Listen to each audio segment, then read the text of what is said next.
A Jewish family shocked and offended. It is very intimidating, it's very scary, and it's very upsetting to be deliberately targeted like that. Details of the hateful symbol discovered in front of their home. Children falling from extreme heights. Climbing on balconies can be very, very dangerous and unfortunately lead to some really serious consequences. Police warn of window and balcony dangers after several incidents as the weather heats up. Plus, highway traffic headaches could get worse. Feels like every time summer comes and the nice weather comes, we're sitting in traffic on a Friday when everyone's trying to get out of the city. Road construction, closures, and detours are set to ramp up this weekend.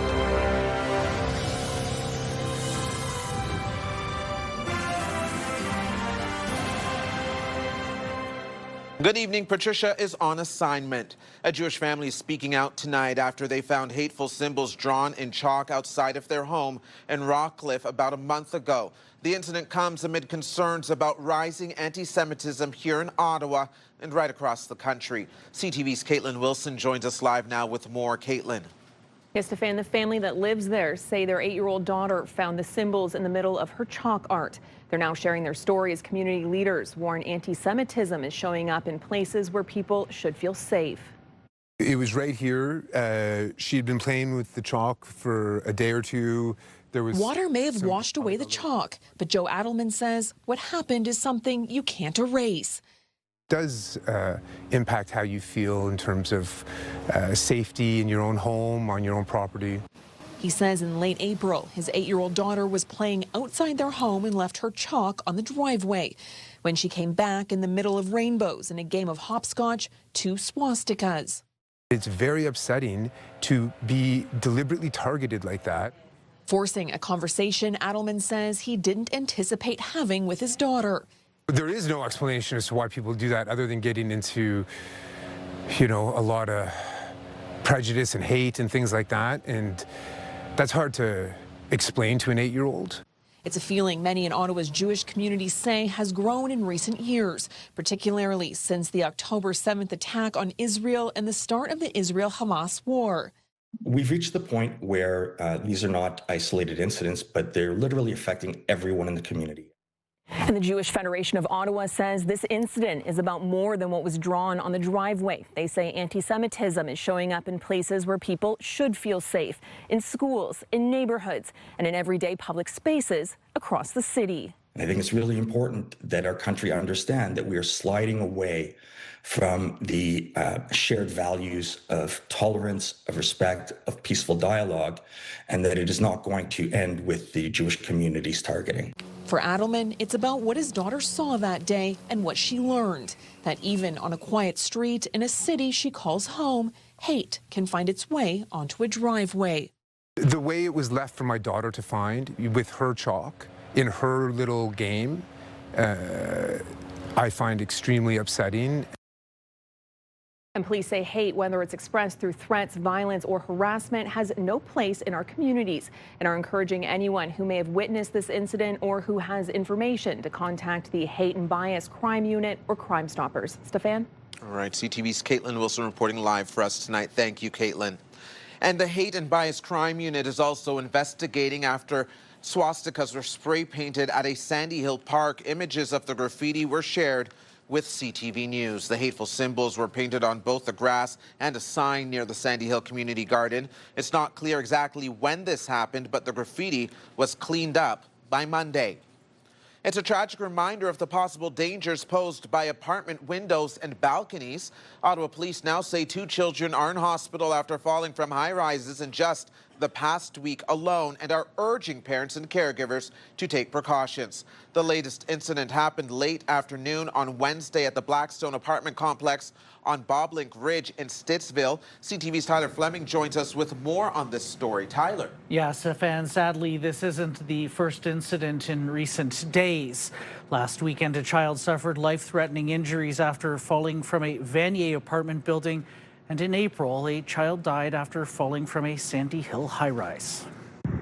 A child is in critical condition in hospital after falling from a 4th-floor balcony at Blackstone Village, a new apartment complex in Stittsville. Nearby residents say on Wednesday, shortly after 5 p.m., emergency responders arrived on scene, along with around half a dozen police cars, where paramedics took the child to hospital. Police say they've responded to 3 incidents involving young children falling from high-rise buildings over the past month. In late April, a 4-year-old boy died after falling from an apartment window. And over the weekend, another child fell in Vanier and is in critical condition. The incidents are a reminder of how quickly tragedy can happen, and police are encouraging families and caregivers to take precautions around open doors and windows. Keep a watch out for young kids around those areas and not to treat those spaces as play areas, leaning on the screens, especially leaning on balconies, climbing on balconies can be very, very dangerous and unfortunately lead to some really serious consequences. It is also important to keep furniture away from balcony railings, and in high-rise units, windows shouldn't be able to open more than 10 centimeters. They are required by law to make sure that the windows are, the safety mechanism in those windows are functioning properly. It's made to basically be a baby's head, can't fit out the window. There can be risks for those living in houses as well, and at West End Doors and Windows, enhanced safety features can be added to its products, like reinforced metal mesh for windows and limiters on patio doors. That kick lock can be locked either fully closed or 3 inches open. In older apartments, tenants can request the safety equipment be installed. Take a look at your windows, inspect them. If you see any defects, any cracks, or even if the safety devices are not functioning, please reach out to them to have them repaired. And if you're not sure, just place the call. Now, police haven't provided many details about these latest 2 incidents in Stittsville and Vanier, but say both children are in hospital in critical conditions. Stefan. Right, some very good safety reminders there. Thank you, Tyler.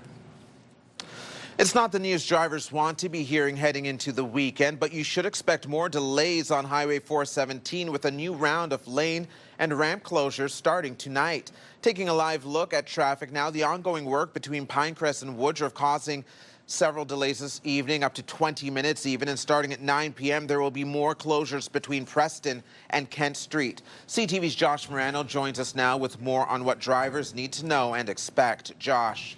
Well, Stefan, what has already been a headache for drivers could be even worse this weekend. The Ministry of Transportation is closing more westbound lanes on the Queensway, making traveling in and out of the city a concern for commuters. As construction-related delays continue to frustrate drivers in Ottawa's West End, another round of disruptions is set to hit this weekend. It almost feels like they're doing it on purpose. Starting Friday night, the Ministry of Transportation is closing 2 inside westbound lanes on Highway 417 and 1 left eastbound lane between Kent and Preston Street, with work expected to wrap up Monday morning. It's something Eva Wang says she didn't know until CTV News told her. It does help hearing it from you, because then I have to plan for more time to be on the road. But if I had other leisurely plans, I probably would change them. The new closures come as commuters are already dealing with delays near Pinecrest, where Stage 2 LRT construction continues to slow traffic. Why they can't do it all the same time?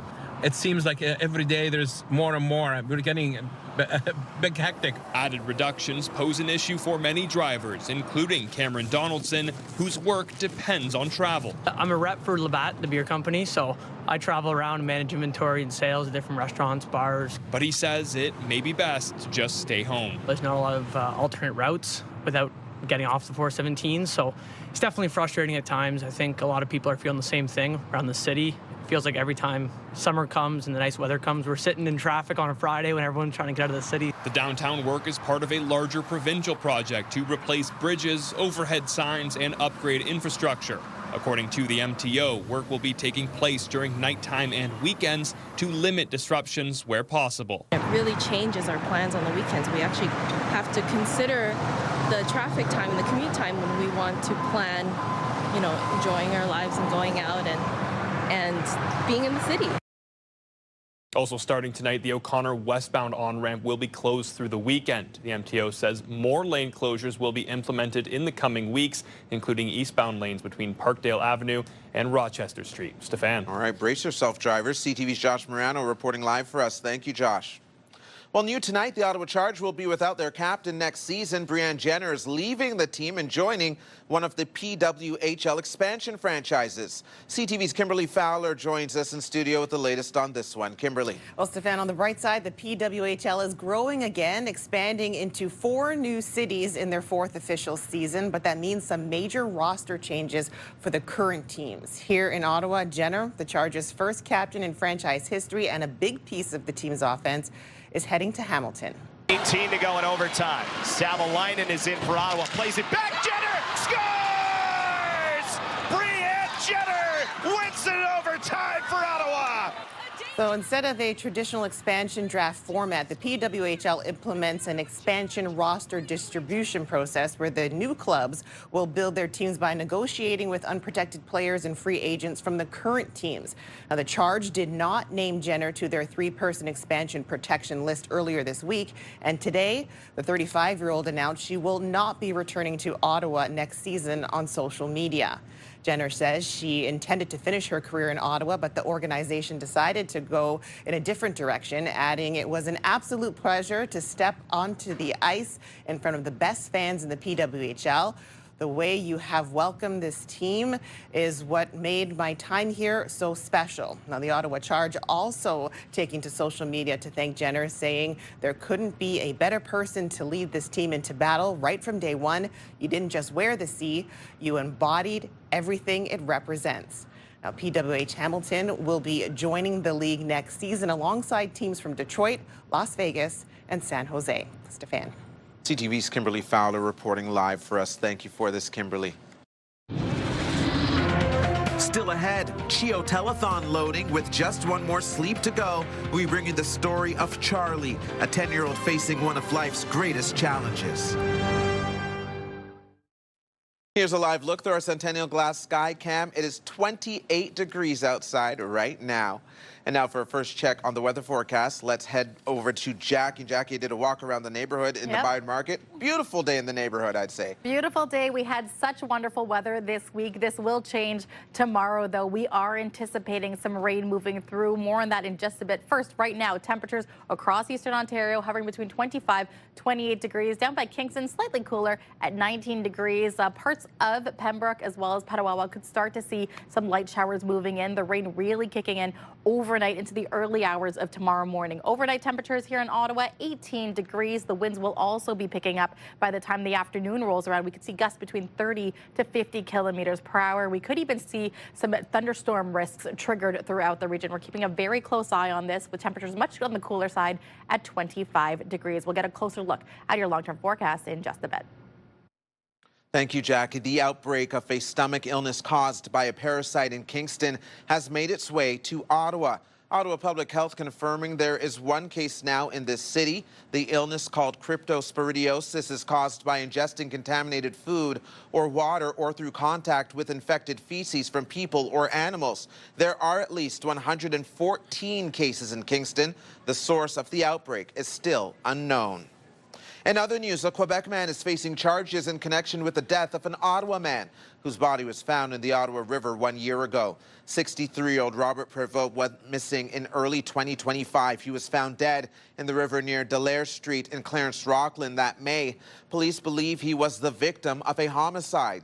Yesterday, OPP arrested 51-year-old Luc Decarie. He's facing charges of first-degree murder, indignity to a body, and conspiracy to commit murder.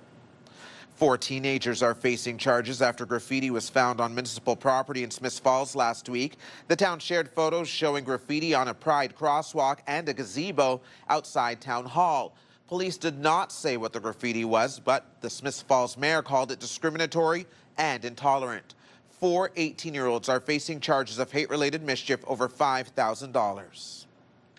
Millions of Canadians woke up with some extra money in their bank accounts today. The one-time GST top-up payment is part of the federal government's new groceries and essentials benefit. CTV's Peter Sperling joins us now with details. Peter. Stefan, an estimated 12 million Canadians are eligible for this, depending on your income. Now, how much you get depends on the size of your household, and for many, it's a welcome relief given the high cost of groceries. It's a week's worth of groceries for Santina Roop and her 4 children. $400 for 4 bags of groceries. The food is expensive, very expensive. The rising cost of food affecting many. Like one family pack of hamburger feeds me one meal for me and my kids, and it's almost $30. Now a bit of help. She's receiving just over $700, a top-up payment, as part of the new Canada Groceries and Essentials benefit. I was surprised. Yeah, I was surprised and I was happy. More than 12 million Canadians with low and modest incomes are eligible for the one-time benefit. It's a significant amount of money, checks up to $533 today for a family of four, to help with the pressures on cost of living. The program was previously called GST-HST credit. When it comes to this one-time top-up payment, for single Canadians without children, it's a maximum of $267, while single people with children will receive $441 for one child and up to $717 with 4 children. The payment will be the same for married or common-law Canadians with kids. Those without will get a maximum of $349. The one-time payment is in addition to the overall quarterly benefit. Having this directly come to Canadians who are experiencing affordability challenges and having trouble affording enough healthy food, this is really, really welcome. I think it's a nice place to start. I think it'll give families a little bit of ease. I know that it would have helped me like 5 or 6 years ago. The high cost of food has many shopping around looking for deals. Grocery prices really going sky high. We do everything that we can, and because we live where we are, stores are very close. Roop putting her payment to good use almost immediately. I have to. Yeah. I got mouths to feed. The Canada Revenue Agency determines your eligibility automatically when you file your tax return. Stefan. All right, that's our CTV's Peter Sperling. Thank you, Peter. In the meantime, some good news to share on the labor front. Canada added 88,000 new jobs last month, beating expectations. The overall unemployment rate also fell. It now sits at 6.6%. CTV's Jeremy Charon reports. Fresh baked goods rising in demand in this Ottawa bakery just months after laying someone off. Jordan Pett is hiring again. Looking to, grow our menu and keep it steadily growing and hopefully grow our team more as well. According to Statistics Canada, the country's economy added 88,000 jobs in May, driving unemployment down 0.3% to 6.6%, outperforming forecasters' predictions. The numbers today were strong enough to reverse most of the losses that brewed in the data to start the year. Full-time employment drove the gains, while part-time jobs took a drop. Unemployment among youth is down 0.9%, but still above 13%. Because we deal with thousands of businesses, to place youth into businesses, we saw optimism, and thankfully the numbers have proven that out today. Specifically, students are off to a better summer job season than last year, which was the worst in nearly a decade. Part of that fall in the unemployment rate is a fall in youth participation.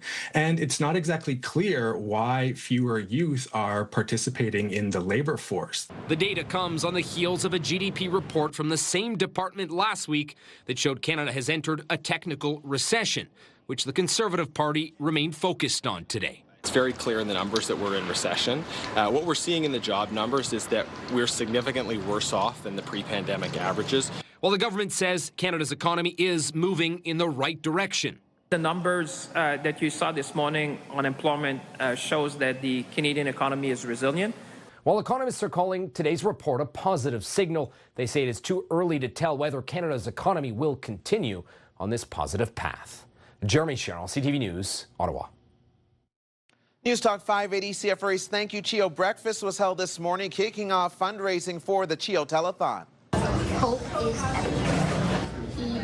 CFRA's Bill Carroll and CTV Your Morning Ottawa both broadcasting from CHEO this morning. Hospital staff were treated to breakfast while the event raised thousands of dollars ahead of tomorrow's telethon. This is a big fundraiser for us, so it's a big part of how we provide equipment and programs and physical space to the kids and families that need us. But it's also a way to bring the community back behind the scenes, to see some of the stories, to really understand the impact of their generosity. Tomorrow's telethon starts at 4 p.m. right here on this channel, CTV. Coming up later in this newscast, we will share some of the stories of CHEO patients. We're about to do the deepest dive we've ever done. You're well past 300 now, 308 meters. Still to come, exploring the depths of Canada's Great Lakes. More on what filmmakers have found below the surface. Jackie. Thanks so much, Stefan. Now, parts of the region for tomorrow morning could be seeing heavy rainfall moving through first thing. 18 degrees is what the temperature is going to start off. It's going to be about 23, 25 our daytime high. The humidity, though, will be a different story. By noon, it'll feel closer to 26. By 4 p.m., it'll feel closer to 31. And yes, there is a chance that we could see some thunderstorm risks as well. Those details after the break. Here's a live look through our Centennial Glass Sky Cam, where it's at 28 degrees overlooking Kaweki Point. Welcome back to CTV News at 6. Taking a live look at the Queensway this hour. Traffic volume is easing. It has been fairly light, at least in the eastbound lanes on this Friday. Westbound, though, the usual trouble spots through that corridor between Parkdale, Woodroffe, and Pinecrest. Things start to ease up around Bayshore and Moody. Tomorrow is the most exciting day of the year for us here at CTV, the annual CHEO telethon. You'll meet incredible children, their families, and the CHEO staff who care for them. We'll introduce you now to Charlie, a 10-year-old facing one of life's greatest challenges, and her response is also incredible. Here's CTV's Katelyn Wilson. Hi, Charlie. Hi. 10-year-old Charlie knows this routine well. Yeah. But this knock is one of her favorites. It's the child life specialist, a moment to play. It's cute. Give me a little keychain. To just be a kid. Everybody says that I'm one of the most happiest kids I've seen on the floors. Ooh, yeah. That joy is what people notice first, because Charlie isn't just a patient at CHEO, she's the one lifting everyone else up. She could have the worst day of her life, and some small thing will make her smile. She'll go out of her way to still make me laugh. But before all of this, it started with a pain in her leg, a limp that didn't go away, and then a diagnosis no family is prepared for. Nobody wants to hear that. Their 9-year-old has cancer. It's kind of like when you see a train crash kind of thing, you know? And then you're just in shock. Doctors found a rare tumor on her pelvis, large and already taking up space in her body. It was quite a large mass, 16 centimeters really. In spite of that, she actually looked incredibly well. What followed was months of intensive treatment, chemotherapy every 2 weeks, radiation layered on top of that, and then an 18-hour surgery. We consulted with a lot of people that said this was non-resectable, that it was just too big and too complex to try and take it out. Hi, Charlie. But the team kept looking for a way, and in the end, they got the tumor out. I just felt so helpless. She was just suffering, screaming, all throughout the night, screaming, crying, and I couldn't do anything. Shake it. Through it all, Charlie kept showing up for others, becoming a familiar face on her floor. If I see somebody that's scared or something, sometimes I'll be at the wheelchair and I'll just be like, you got this. For her parents, all they could do was be there for her. Me and my mom have a little thing we say. We go, I'm strong, I'm brave, I'm kind, I'm strong. Driving back and forth from Cornwall while taking care of her younger brother. Oh, you're gonna dance now? We're gonna dance off? I'm here because she's doing the battling. I'm just like a cheerleader here, basically. I'm just here giving her moral support. But they weren't alone. At CHEO, care goes beyond the diagnosis. We couldn't say enough good things about CHEO, honestly. And much of that care is made possible by donors. She would have needed resources from the chemotherapy point of view, but also because of the surgery from the rehab point of view as well. So donations like this can go a long way to helping. Now, after months of fighting, Charlie is nearing the end of treatment. And despite the challenges ahead, if you ask her, it's just a chapter, not a whole story. And for Charlie, she already knows what comes next. I want to be child life specialist because I just love making other people happy. My goodness, Charlie's resilience, a life lesson for us all. Charlie's story and many others will be shared on CTV this weekend during the CHEO telethon tomorrow between 4 and 7 p.m. Watch and donate to help improve the lives of children and youth. And hopefully you had a chance to get outside today because this stretch of sunny weather is set to come to an end. This guy was taking advantage of the sunshine to work out outside in Orleans. Others biking at Queckie Point. Unfortunately, there is a chance of rain and even a thunderstorm in the forecast for tomorrow. Jackie is here with a full check on the forecast, Jackie, and I've been saying it's not so bad to have a rainy day on CHEO Telethon Day. It's a great day to stay inside, watch the telethon, and maybe take advantage of the showers dissipating in the evening. That's right, and we'll get into it a little bit, but by the time the CHEO Telethon is done, it may be that the weather system has moved through there we go. See? Eastern Ontario. So, pros and cons of the rain moving in, and we are going to likely see that into the overnight. But first, let's look at our temperatures right now. We're sitting around 28 degrees. Didn't quite make the anticipated 31 degrees. And if you are heading to Queckie Point this evening, sunset at 8:47 p.m. tonight. Now, tonight's lows across Eastern Ontario hovering between 15 and 17 degrees. So we've had fairly mild, fairly warm overnight lows, and tomorrow's daytime highs won't quite reach the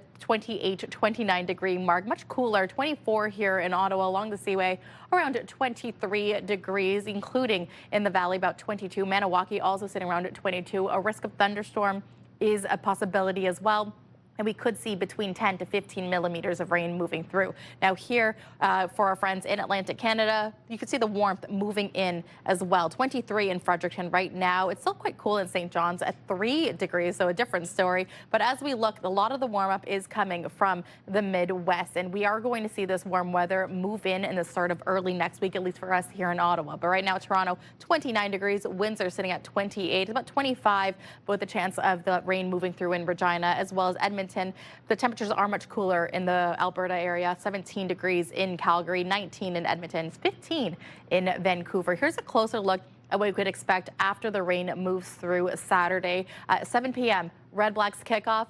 May be that we could miss the rain moving through, so may not be affected, but you want to bring your rain gear just in case. Sunday morning, there is a possibility that we could see some showers moving in, but for the rest of our Sunday, especially into the evening, we are anticipating much clearer skies, and that makes way for another week of wonderful sunshine weather. Now, the 7-day forecast is brought to you by Davidson Hearing Aid Centers, celebrating over 80 years in family business. So, temperatures for the weekend, averaging about 24 degrees. It's going to cool significantly for that overnight Sunday into Monday, 11 degrees. But the warm-up will start Monday with sunshine at 27, 29 for Tuesday, and a stretch of 30-plus degree weather Wednesday into early next Friday. So fingers crossed that once that rainfall moves through Saturday, Stefan, it'll be clear skies for the rest of the week.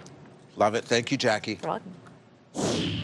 Coming up, when is the best time to fill up the tank this weekend? What auto drivers need to know about gas prices just ahead. We have a new pop quiz online tonight. Test your knowledge of the week's news. Take the quiz at ctvnewsottawa.ca.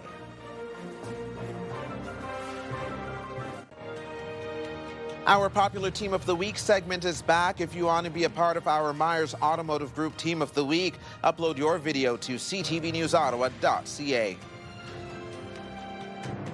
We are getting a fascinating look at the deepest points of our Great Lakes thanks to a groundbreaking Canadian robotic expedition capturing rarely seen species. 2 Canadian filmmakers invited CTV News to join them on board for a journey they hope will shed light on what's hidden below the surface. CTV's Adrian Gabriel has more. Off the picturesque shore of Michigan's Upper Peninsula sits the largest of the Great Lakes. Lake Superior's surface spans more than 82,000 square kilometers. CTV News has been invited to plunge to historic depths with 2 Canadian cinematographers documenting the world beneath this expansive blue canvas. That has been visited only once before in 1985, 1986. As the shoreline disappears, the journey on the horizon comes into focus. We're currently heading 50 kilometers offshore towards the deepest point in the entire Great Lakes system. Our destination is an underwater mountain called Big Reef. Traveling with us is this state-of-the-art underwater drone. This is the only camera of its kind capturing marine life in the Great Lakes. So it can move in any direction, just like a fish. So when we see a fish, we can kind of get in close to it and become part of the school. All right, let's do it. Our initial descent into the deep doesn't disappoint. We got something interesting down here. It's our first glimpse of a native Siskiwet lake trout. Superior is the only Great Lake where they're still found. The Great Lakes are our Serengeti, and The lake trout are the top predators in those lakes, and the Siskoat have evolved and held on for thousands of years. The underwater giants use their large eyes to navigate the dark, deep blue waters. There's also red-fin trout who use the current created by underwater mountains to soar through the depths. As the camera is pulled out of the frigid water, we move on to our next destination. We've arrived at the deepest point of Lake Superior for what will be the furthest an underwater drone has ever traveled into the Great Lakes. We're about to do the deepest dive we've ever done. We're well past 300 now, 308 meters. The drone reaches 364 meters, uncovering the rarely seen deep water sculpin. The deep dive also showcases boulders below that share a resemblance to the famous pictured rocks that soar high above the water nearby. It feels amazing to be down here, really, to have the privilege to be able to do this. The crew are just beginning a 2-year journey into the abyss for their upcoming documentary titled Hidden Below the Great Lakes. There's nothing more magical than getting to see what's under the waves out here. A picture-perfect perspective bridging humanity's understanding of a freshwater ecosystem seldom witnessed before. Adrian Gabriel, CTV News, Munising, Michigan. Now for some other stories you need to know right now. We're getting a look tonight at the busiest red light cameras in the city.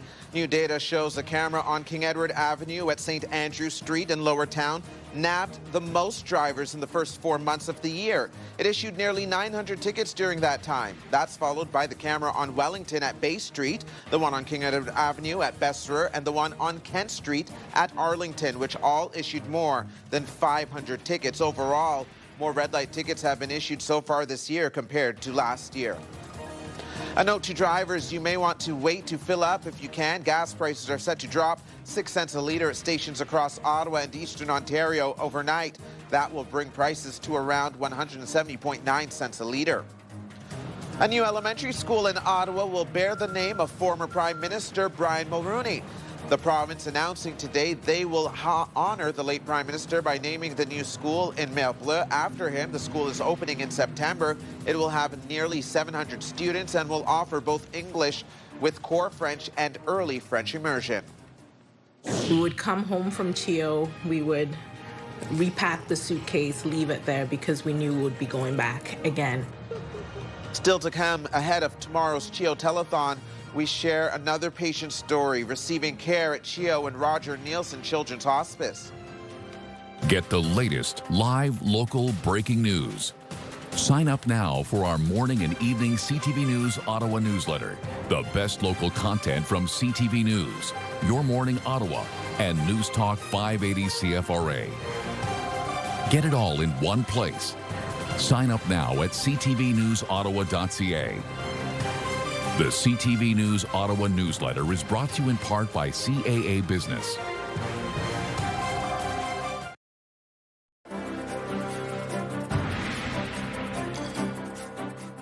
This next story is about finding support in the toughest of circumstances. Ahead of tomorrow's CHEO telethon, we meet Mariah and Mom Lillian. Mariah lives with a severe form of epilepsy. CHEO and Roger Nielsen Children's Hospice offer this family endless support. Here's CTV's Katie Griffin. Boop, boop, boop. No smileys for me. 17-year-old Mariah Josiah is Mom Lillian's pride and joy. Mariah is a very joyful child. But his start in life was scary. Mariah started having seizures when he was just 2.5 months old. I had never seen a seizure before, so I was terrified. He was rushed to CHEO. The seizures were initially controlled with medication, but they were unrelenting, sometimes lasting for 10 to 15 minutes. We quickly had a routine where we would come home from CHEO, we would repack the suitcase, leave it there because we knew we would be going back again at some point.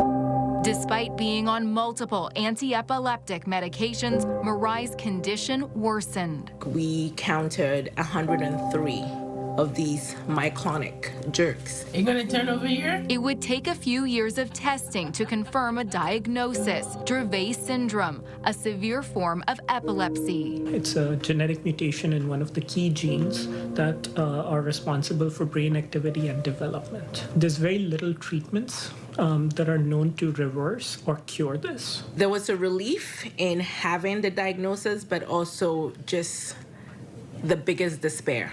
Because when you read about Dravet syndrome, the news back then was not that great. Then when Mariah was 4 and the pair was living in Japan, he suffered a series of life-altering seizures. The damage to the brain is very severe. His vision was gone. And I always say I went into the hospital with one child and came out with a new baby. Because now I had to learn how to take care of this child that I had. He was my child, but I did not recognize him. Right? I know. Yeah.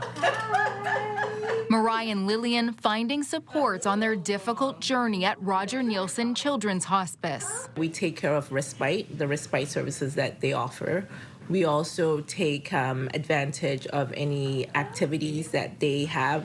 The Pediatric Palliative Care Facility is partnered with CHEO, providing specialized care to children with life-limiting illnesses and their families, from diagnosis to end-of-life and grief support. Until I feel it tug at my heart. It's about psychological support, emotional support, spiritual support, connecting the community providers, the community members together, and allowing them to understand that while people may have conditions where death is highly likely or maybe a possibility, they're still living. So how can we make their life better? I think they made me see that even though what I'm dealing with is really difficult and I have that despair, you can still find joy and hope in your life. Donations from the community, vital. It allows us to provide care to patients like Mariah. It's important for us to be able to support mothers like Lillian. It's important to support team members who are in there doing this job on a daily basis. You are officially 17. Mariah and his mom finding strength in each other. Some days when I'm feeling down, like he'll just give me a smile, almost like telling me everything is gonna be okay. And I'm just like, okay, we got this. The goal is to bring the joy of promote Hickory Golf and promote the history of golf and the historical aspect of golf. Coming up, we head back to the 1920s. Golfers here in Ottawa dressing in period attire and using century-old style golf clubs. We explain why shortly. iHeartRadio Weekenders is powered by Barhaven Ford, Ottawa's newest and largest Ford store, and Eastern Ontario's Ford EV leader. And it's time now to check in with our iHeartRadio Weekender, Tanea Taylor. Tanea. Kicking it off today with the Ottawa Redblacks home opener. Football fans, you can head to TD Place tomorrow night as your Redblacks open the 2026 season against the Edmonton Elks. You can, of course, expect an electric atmosphere as they're starting a new chapter with a new head coach. Next up today is the CHEO Telethon. It's tomorrow afternoon on CTV Ottawa. The annual telethon highlights the many ways that CHEO supports children, youth, and families throughout our community while raising funds for care and programs. Last on the list today is the beekeeping experience at Gibbs Honey in Van Cleek Hill. Running through the weekend, visitors can get a behind-the-scenes look at working with bees. You can learn from expert beekeepers and even get up close to the hives. As usual, lots more happening this weekend around the capital. For the full list and all the details, check ctvottawa.ca/weekenders. For the iHeartRadio Weekenders, I'm Tanea Taylor. Have a great one. iHeartRadio Weekenders is powered by Barhaven Ford, Ottawa's newest and largest Ford store, and Eastern Ontario's Ford EV leader. Many are in our region taking a long trip down memory lane to a time before they were even born. Hickory Golf taking players back 100 years with vintage clubs and fashion. CTV's Camille Wilson tells us more about the tournament in town and how it's helping a vital contemporary cause. Grab your caps, grab your knickers, and your Hickory clubs. This is one of the reasons why we play Hickory, so we can get dressed up. A mix of golf tradition and etiquette, this is Hickory Golf. Played with pre-1935 era clubs while dressed up in vintage clothing, wearing +4 shirts with neckties and argyle socks. I've been playing Hickories for 7 or 8 years. Husband and wife Ron and Nadine Perlman came from New Jersey for the Ottawa Hickory Golf Challenge. Now pro Ron is teaching his wife the game. The last couple of days we've been playing little 9-hole courses, and we're doing a crash course with her playing Hickory. Hickory's different. When you golf with metals, it's easier than Hickory. Hickories, they're heavier, but this is like butter, I have to tell you. There's one. More than 130 golfers traveled back in time for the 3rd annual golf gathering. Net proceeds go to a local food cupboard, the Osgood Emergency Food Cupboard. I hate when people lead with, it's a tournament for this, it's for that. This is not. We are benefiting, this organization, which is basically helping people in our community. James Edgar, first time playing with Hickory clubs, he's got a good handle of it. I managed to get one of my putts in for the putting challenge, which is great. Hello. A little bit different from my modern mallet putter. The goal is to bring the joy of promote Hickory Golf and promote the history of golf and the historical aspect of golf. Introducing golfers to a more creative style of play, for the Pellmans, it was worth the trip. She's starting to hit it pretty good, but it's an excuse for a vacation to get up here and meet a bunch of nice Canadian people and, have fun. It's just a cool thing to do. It's different, and there's a lot of history behind golf. The competitive open takes place on Saturday and Sunday at Stonebridge Golf and Country Club. Camille Wilson, CTV News. Coming up, the CHEO telethon is now less than 24 hours away. We'll have more on tomorrow's big event in just a few minutes. Jackie. Thanks so much, Stefan. There's another big event happening in town, the CFL season kicking off here for Ottawa. Red Blacks home opener at 7 p.m. tomorrow. Yes, there is a chance there could be a thunderstorm risk, but this is going to be the early part of our day. Humidity by 4 p.m. will feel closer to 31. Temperatures around 7 will be 22 degrees and will cool down to about 19 degrees by the time 10 p.m. rolls around. The system should be moving well into the game. Now, here's a live look through our Centennial Glass Sky Cam. 28 degrees overlooking Parliament Hill.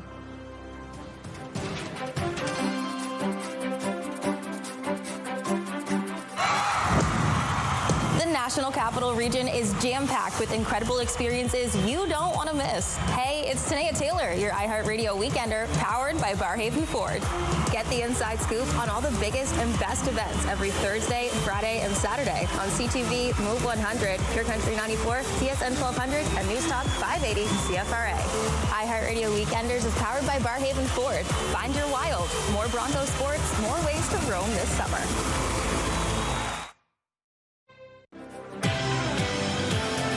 Tomorrow on Your Morning Ottawa, we introduce you to an ultra-marathon runner who is training to tackle the 900-kilometer Vermont Long Trail. Tune in on CTV or stream us live on Crave. Hairstyles, courtesy of Salon Fiorella.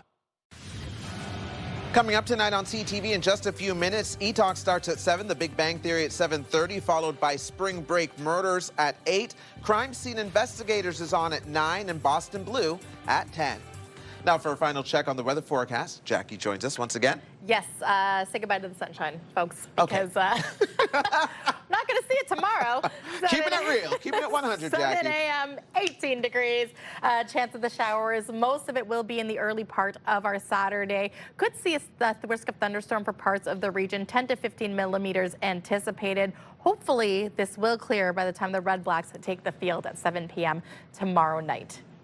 Stefan, Kimberly, we'll take it back to you. The good news is that we are getting 30-degree weather again at the start of the early next week. I was about to say Monday and Tuesday's looking nice. All right, just got to get through the weekend. Time now to check in and see what our team will be working on tonight for 11:30. Kimberly Fowler is back on deck. Well, hopefully the weather sticks with us tonight for a good game. Unbeaten in their last 7 matches, Canada's men's soccer team is playing in its final friendly tonight ahead of the World Cup. This is some video of their last friendly where they beat Uzbekistan 2-0 earlier this week. So tonight, the Canadians take on Ireland in Montreal. That starts at 7:30, and you can watch the action on TSN. We'll have a recap later on tonight. You can get the news anytime, anywhere at ctvnewsottawa.ca. And join me tonight for CTV News at 11:30. And Alfonso Davies is still out for now, but we're hoping he returns early on in the tournament. He was practicing today. I saw some good. bit of video of that. He was solo practicing on the field, so I was like, ooh, this is good. That's good news. Thank you. Finally for us tonight, we want to remind you all one more time about tomorrow's CHEO telethon here on CTV. Our Lazy Boy Lounge is all decked out for the occasion. This is a look at the Kids Zone, and this is a live look at the Kids Zone. The area will be full of CHEO kids and families tomorrow as we raise money for the Children's Hospital. And if you think you'll have a busy weekend, you can donate right now. Yes. Phone lines are open until 7:30 tonight ahead of tomorrow's telethon. The number 613-730-CHEO, 613-730-2436. Mark it down. It's also online, and we hope that you'll call us tomorrow as well. The CHEO telethon will air on CTV between 4 and 7 p.m. Watch and donate to help improve the lives of children and youth. We hope you'll join us. Thank you so much for watching. Have a wonderful Friday night. Have a gorgeous weekend. Again, it's raining tomorrow, so watch us, right, Jackie? Tune in. We will all be there. We're excited to have you.